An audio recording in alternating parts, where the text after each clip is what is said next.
अस्सलाम वालेकुम। मौलाना अजीज अंसारी के बयानात सुनने के लिए हमारे चैनल अल कुरान इनसाइट को सब्सक्राइब करें। शुक्रिया। ये 300-400 आदमी जितने बारात में जाते हैं, मैंने कभी इनको बाराती कहा ही नहीं है। आज भी मैं कहता हूं कि ये सब चोर हैं और डाकू हैं। बुरा लगता है। हाँ, अल्लाह के नबी ने फरमाया, जब लड़की वाले की यहां जब तुम खाना खाने जाते हो, लड़की वाले के घर, दखला सारिकन व खरज सारिकन, चोर बनकर दाखिल होते हो और डाकू बनकर निकलते हो। कौन सी हदीस है जो तुम्हें लड़की वाले के घर खाने की इजाजत देती है, बताओ तो। मेरी बेटी है, जर्जी साहब का काम यह है कि निकाह पढ़वाया जाए दामाद के साथ और बेटी का हाथ पकड़ के दामाद को दुआ देकर रुखसत कर दिया जाए। दामाद के साथ जो चले आ रहे हैं 100, 200, 500 आदमी, उनको खिलाने की जिम्मेदारी मौलाना जर्जीस के ऊपर नहीं है, शरीयत ने नहीं दी है। शर्म नहीं आती?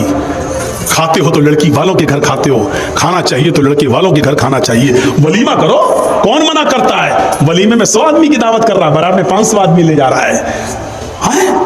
वलीमा कर ना, 500 नहीं 1000 को बुला। एक दिन वलीमा कर, दूसरे दिन भी कर, 20 दिन वलीमा कर, शरीयत तुझे इजाजत देती है। तुझे खुशियां कर, लेकिन लड़की वाले पर बोझ मत बन। लड़की वाले ने 18 साल 20 साल पाल पोस कर अपनी लड़की बड़ी करके तुझे दे दी, बहुत बड़ा काम कर दिया, ये बहुत बड़ी कुर्बानी दे दी। लेकिन उस लड़की को लेने के लिए भी 500 आदमी जाए, 400 जाए, ये चोर जाए। और डाकू मैं इसलिए कह रहा हूं, वहां जा गए, वहां बैठ गए। मालूम है कि अब बड़ा नहीं खिलाएगा। क्यों? क्योंकि लड़के के बाप ने पहले ही कह दिया 400 लेके आ रहा हूं, जहेज में 2-4 आइटम कम दे देना चलेगा, लेकिन मेहमानों की इज्जत अच्छी कर लेना। हमारे साथ जो 300 आदमी बाराती आ रहे हैं ना, इनकी खातिरी अच्छी तरीके से कर लेना। ये भीख मांगने की इंटरनेशनल स्टाइल है। मतलब जानते हो क्या हुआ? मैं जर्जी साहब का बेटे की शादी, जर्जी साहब क्या कह रहे हैं सुनो, मॉडल आइटम 1-2 कम कर लेना जहेज में चलेगा, लेकिन 250-300 आदमी जो लेके आ रहा ना, इनकी खातिरी जरा अच्छी कर देना। ये अच्छी कर देने का मतलब समझ रहे हैं आप? मतलब बड़े का आइटम नहीं, सब मटन रहना चाहिए, चिकन भी पोल्ट्री वाला नहीं, देशी रहना चाहिए। ये भीख मांगने की एक नई स्टाइल है, इंटरनेशनल स्टाइल। और जो ये कहता है तू कितना बड़ा अमीर बना हो, चाहे कितना साहूकार, मौलवी जर्जीस कहता है तू इंटरनेशनल भिखारी है। जा, बुरा लगता है तो लगता रहे। तेरा अमीरपन और तेरा साहूकारीपन मेरे जूते के बूट के नीचे नहीं समझता तुझे कुछ। क्या करेगा तू मेरा कर ले। लड़की वाले पर बोझ बनेगा, लड़की वाले के यहां खाना खाएगा, लड़की वाले के यहां बारात में 250-300 आदमियों को लेके जाएगा। लड़की वाले के पर कोई जिम्मेदारी आयत नहीं होती है कि वो सबको खिलाए। इस चीज को खत्म करिए समाज से। और इंटरनेशनल भिखारियों को देखिए, कौन बाइक दे देना, मेरा लड़का 5 लाख की दुकान पे बैठता है, तू 50,000 की बाइक भी नहीं दे सकता? अबे कटोरा लेके भीख मांगना। दरवाजे पर जर्जीस के जब कोई लंगड़ा आदमी आता है तो 10 रुपए देने में फख्र होता है कि चलो पैरों से माजूर है, कमाने के लायक नहीं है। एक अंधा आता है, 100 रुपए देने में अच्छा लगता, आंखों से अंधा, कमाने के लायक नहीं है। इन बेचारों को भिखारी समझकर दे देता हूं, ये बेचारे कमाने के लायक नहीं है। दोनों हाथों से मजबूत, हट्टा खट्टा, मोटा ताजा तंदुरुस्त अमीर बाप की बिगड़ी हुई औलाद, और अपने लड़के के नाम पर मोटरसाइकिल मांग रहा है। ईमानदारी के साथ बताओ, अंधा लंगड़ा लूला जो अल्लाह के नाम पे 10-20 रुपए मांगे वो बड़ा भिखारी है, या जो अपने बेटे के नाम पे बाइक मांगे वो बड़ा भिखारी है? मौलवी जर्जीस की नजर में इंटरनेशनल भिखारी वो है जो अपने बेटे के नाम पर बाइक मांग रहा है। तू इंटरनेशनल भिखारी है बेईमान, कमीने। तू उस भिखारी से बड़ा है जो लंगड़ा लूला और अंधा और अपाहिज है। तू उस भिखारी से बड़ा है, तू इंटरनेशनल भिखारी है। शर्म आनी चाहिए, शर्म। तो ये चीजें हमें अपने समाज से दूर करने की जरूरत है। हजरत उमर फारूक के जमाने में तो एक एक चीज पर नजर रखी जाती थी, एक एक चीज पर। हजरत उमर रात की तारीकी में गश्त कर रहे हैं। अब देखिए, अच्छा यहां देखता हूं मैं, बस मैंने देख लिया है। अब सुनिए, मेरी नजर में आ गया, मेरी आंखों ने फोटो खींच लिया उसका। हजरत उमर रात की तारीकी में गश्त कर रहे हैं, एक दरवाजे से के पास से गुजरते हैं, अंदर एक औरत के कराहने की आवाज आती है। आगे बढ़ते हैं तो सुनते हैं कि एक औरत शेर पढ़ रही है और शेर पढ़ते हुए कह रही है, अगर मुझे उमर के सिपाहियों का डर न होता तो आज मैं नज़र इब्न हारिस को अपने घर बुलाती और आज मेरी चारपाइयों की चोलियां बोल रही होती।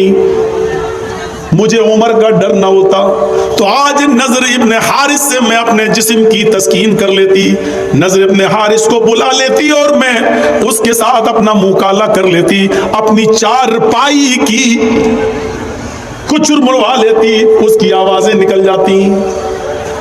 ये अरबी में शेर पढ़ रही थी जिसका तर्जमा मैंने आपके सामने रख दिया। हजरत उमर ने उस मकान का नंबर नोट कर लिया, जहन में बिठा लिया और पता लगाने लगे कि नज़र इब्न हारिस कौन है। ये औरत नज़र इब्न हारिस को क्यों याद कर रही थी? जब नज़र इब्न हारिस को बुलाकर हजरत उमर के पास लाया गया तो क्या देखते हैं कि वो तो बहुत नेक आदमी है, बहुत शरीफ आदमी है, बड़े इबादत गुजार हैं। पूछा अमीरुल मोमिनीन ने, उमर फारूक ने, आए नजर, उस जगह पर मेरा गुजर हुआ, वहां एक औरत रहती है इस नाम की, मुझे बताओ कि इस नाम की औरत से तुम्हारा क्या ताल्लुक है? नज़र इब्न हारिस ने कहा, अल्लाह की कसम, न तो मैंने उस औरत का नाम सुना है और ना ही मैं उस औरत को जानता हूं कि वो कौन है। वो मुझे कैसे जानती, मुझे नहीं मालूम। जब उन्होंने कसम खाकर यकीन दिलाया तो हजरत उमर ने उनको छोड़ दिया।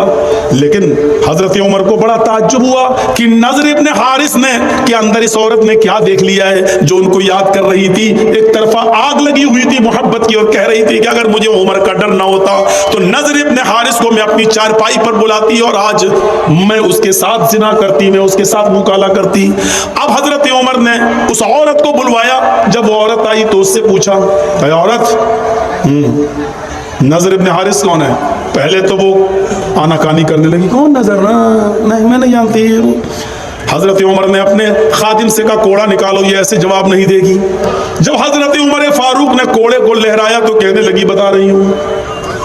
कोड़ा देखते ही कहने लगी, बता रही हूं। फिर उसने बताया कि नज़र इब्न हारिस मुझे नहीं जानता, लेकिन मैं नज़र इब्न हारिस को अच्छी तरह जानती हूं और मेरा दिल उसके ऊपर आमादा है। मेरा शौहर कई सालों से गया हुआ है, अभी तक लौट कर नहीं आया है। तो कहा, ये बताओ, नज़र इब्न हारिस तो तुम्हें जानते ही नहीं है, फिर क्या बात है? तुम्हें नज़र के अंदर क्या चीज़ अच्छी लगी? कौन सी चीज़ है नज़र की जिसने तुम्हारे दिल में नज़र के लिए जगह बना ली? औरत कहती है, अमीरुल मोमिनीन, हमें नज़र इब्न हारिस के आगे के बाल बहुत अच्छे लगते हैं, उनके जुल्फें बहुत अच्छी लगती हैं। जब वो अमामा या पगड़ी उतार लें तो उनके बाल आगे के बड़े खूबसूरत हैं और इन बालों की वजह से मेरा दिल नज़र इब्न हारिस के ऊपर आ गया। आपने कहा, जाओ। अब नज़र इब्न हारिस को दोबारा बुलाया गया। नज़र इब्न हारिस जब दोबारा आए, अमीरुल मोमिनीन ने कहा, आए नज़र, पगड़ी उतारो। नज़र इब्न हारिस ने जब अमामा उतारा, पगड़ी उतारी, तो क्या देखते हैं कि इधर के आगे के बाल वाकई उनके बड़े हुए हैं। यहाँ आप पीछे के बाल बढ़ा सकते हैं थोड़े बहुत, यहाँ तक, यहाँ तक, यहाँ तक, लेकिन आगे के बाल आप, ये जुल्फे जो होती ना, कभी देखा, कभी कभी कुछ लोग तेरे नाम, सलमान खान, हिजड़े जैसी वो एक्टिंग ऐसे, ये आगे के बाल सही नहीं। कुरान ने आगे के बालों के बारे में क्या कहा? लनस्फ़अन बिन्नासिया, क़यामत के दिन हम अबू जहल को पेशानी पकड़कर घसीटेंगे और घसीट कर जहन्नम में डाल देंगे। पेशानी, माथा थोड़ी पकड़ा जाता है, कोई पकड़ के दिखाए, पकड़ जाएगा? नहीं। तो पेशानी पकड़ने का मतलब ये आगे के बाल, ये बाल पकड़कर अबू जहल को घसीट कर उसको जहन्नम में डाला जाएगा कयामत के दिन। तो मेरे भाइयों, आगे के बाल, पेशानी के बाल रखना ये अबू जहल की निशानी है, अबू जहल की आदत है। अबू जहल ने आगे के बाल रखे थे, इसलिए अल्लाह ने अबू जहल के बालों का जिक्र कर दिया। हम उसको आगे के बाल पकड़कर, पेशानी के बाल पकड़कर उसको घसीटते हुए जहन्नम में डाल देंगे। यहाँ मेरी आंखें फोटो खींच चुकी हैं। अब सोच लो किसके बाल मोहम्मद रसूलुल्लाह की तरह हो, किसके बाल अबू जहल की तरह, सोच लो। तो नज़र इब्न हारिस के ये बाल देखे तो कहा अमीरुल मोमिनीन ने, नज़र इब्न हारिस, तुम्हारे आगे के और सामने के बालों ने मदीने की औरतों को फितने में डाल दिया, मदीने की औरतों को खतरे में डाल दिया है। तुम्हारे आगे के ये हिप्पी कट बाल देखकर मदीने की औरतें अपने आउट ऑफ कंट्रोल होने लगी हैं, अपने काबू खोने लगी हैं। इधर आओ। नज़र इब्न हारिस को बिठाया, फिर एक बार्बर को, एक नाई को बुलाया, हज्जाम को बुलाया और पूरा उस तरह लेकर उनके सर के सारे बाल घोंट डाले, गंजा कर दिया, टकला। कुछ टकले हमारे देश को भी चला रहे हैं, बिल्कुल बाल उसके अलग कर दिए एकदम। नज़र इब्न हारिस ने कहा अगर मेरे बाल देखकर दूसरा फिदा हो रहा तो इसमें मेरी क्या गलती है, मैंने थोड़ी कहा था। अमीरुल मोमिनीन कहते हैं गलती तुम्हारी है, तुमने आगे के इतने अच्छे बाल रखे ही क्यों हैं? न ये बाल रहेंगे और न तुम्हां से लड़कियां फितने में पड़ेंगी। बाल ही काट दिए और उनके सर पे अमामा बांध दिया। खुदा की कुदरत देखो, पहले वो कम खूबसूरत लग रहे थे, बाल काटने के बाद, टकला करने के बाद जब अमामा बांधा तो और खूबसूरत लगने लगे। अब मदीने की एक लड़की उन पर फिदा होती थी, बाल कटने के बाद, अमामा बांधने के बाद 10-10 लड़कियां उनके ऊपर फिदा होने लगी। हजरत उमर ने कहा यार ये तो मामला ही अजीब हो गया, उल्टा हो गया। मैं तो बाल काट के भी सही नहीं कर पाया, पहले तो एक लड़की मर रही थी, अब तो 10-10 मरने लगी। तो कहा मेरा क्या कसूर है? कहा तुम्हारा कसूर नहीं है, लेकिन तुम्हें अब मदीने में रहने की इजाजत नहीं मिलेगी। तुम जब तक मदीने में रहोगे तो मदीने की लड़कियां फितने में मुब्तला हो जाएंगी, इसलिए सारी लड़कियों को तो मदीने से निकाला नहीं जा सकता, तुम्हें हम मदीने से निकाल रहे हैं। कहा अमीरुल मोमिनीन मदीने से निकाल के आप जहां भेजेंगे वहां की लड़कियां फितने में पड़ेंगी। कहा कि मैं ऐसी जगह तुम्हें भेज रहा हूं जहां मुसलमान नहीं होंगे, हम तुम्हें ईसाइयों की बस्ती में भेज रहे हैं और तुम्हारे ऊपर ये जिम्मेदारी डाल रहे हैं कि तुम वहां जाकर दीन की तबलीग करोगे, दीन की दावत दोगे, दीन का पैगाम पहुंचाओगे। वहां रहने के बाद अगर कोई इस्लाम ले आती है और उसके बाद तुमसे शादी करना चाहती है तो शादी करने में कोई हर्ज की बात नहीं है, कम से कम मदीने की लड़कियां तो फितने में महफूज रहेंगी, फितने से। नज़र इब्न हारिस को दूसरी कंट्री में भेज दिया, दूसरे शहर में भेज दिया और जिम्मेदारी दे दी कि इतने महीने में, इतने दिन में इतना इतना काम, इतना दावत, इतनी तबलीग करके और पूरी एक लिस्ट बनाकर हमें भेजो। जब दिन भर काम ही में रहोगे और फिर ये ईसाई होने की वजह से शायद मुसलमान समझकर तुमसे प्यार ही ना करें, इसलिए तुम इनसे दूर रहना और तुम भी और इनके फितने में मत आना। तो मेरे प्यारे साथियों, हजरत उमर ये करते थे, एक के बड़े बाल देखे तो उसको भी काट डाले। हमारे समाज के अंदर अभी कोई लड़का किसी लड़की को लेकर भाग जाए, पंचायत बैठ जाएगी, दूसरे दिन मुखिया आ जाएंगे, सरपंच साहब आ जाएंगे, साहब तेरा लड़का उस लड़की को लेके भागा, हाँ क्या हो, 2 लाख रुपए जुर्माना दो, उसकी लड़की की जिंदगी बेकार हो गई, बेचारी बदनाम हो गई, या इस लड़के के साथ अब निकाह करो, चलो, या तो निकाह करवा दिया जाएगा या जुर्माना मुतय्यन कर दिया जाएगा। जिस तरह लड़का लड़की को लेके भाग रहा है उसकी पंचायत तुम बिठा देते हो। समाज के अंदर किसी के आगे के बड़े बाल हैं, कितनी पंचायतें बिठाई हैं। शराब कोई पीता है समाज के अंदर, कभी पंचायत बिठाई है? नमाज नहीं पढ़ते हैं लोग, मस्जिदों के सामने चाय की होटलों पे बैठे रहते हैं। इन पंचों ने कभी बैठकर उन बेनमाजियों के लिए कोई मीटिंग की है? नहीं मेरे भाइयों, समाज का एक बड़ा हिस्सा है, आपको ये करना पड़ेगा।